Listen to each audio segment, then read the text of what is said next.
You're either pushing your practice forward too hard or pulling back completely. There's no real middle. Welcome to Behind the Healing Table, where we get real about what it takes to build a holistic healing practice and why good healers struggle. I'm Ava, doctor of acupuncture and Chinese medicine, and today we're talking about why your practice swings between overdoing and holding back, and how to actually create consistent, sustainable growth. This pattern shows up clearly once you start paying attention. You have momentum, you're making decisions, you're moving things forward. Then something shifts. You slow down, you hesitate, you stop pushing as much, and eventually you have to rebuild momentum again. This isn't random, it's a cycle. Push, fatigue, hesitation, rebuild, repeat. Everything we've talked about this month feeds into this. You wait for certainty, you hesitate. You hold back visibility, things slow down. You soften pricing or boundaries, structure weakens.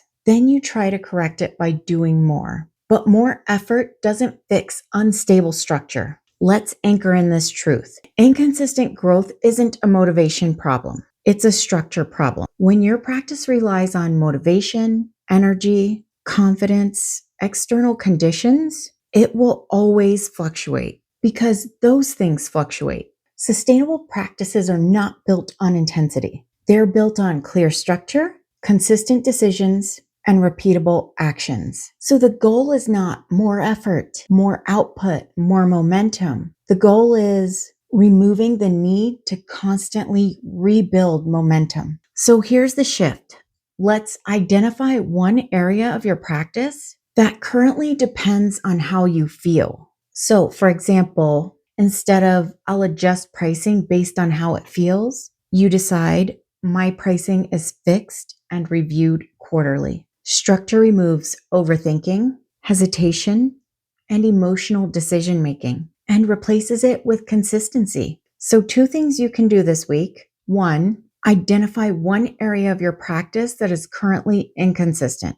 And two, replace it with a fixed structure this week. Not flexible, not optional, defined. I hope you found this helpful. Please like, subscribe, and comment below. Where in your practice are you relying on motivation instead of structure? Let us know so that we can support you. And until next time, stay grounded, keep healing, and build a practice that supports you as much as you support your patients.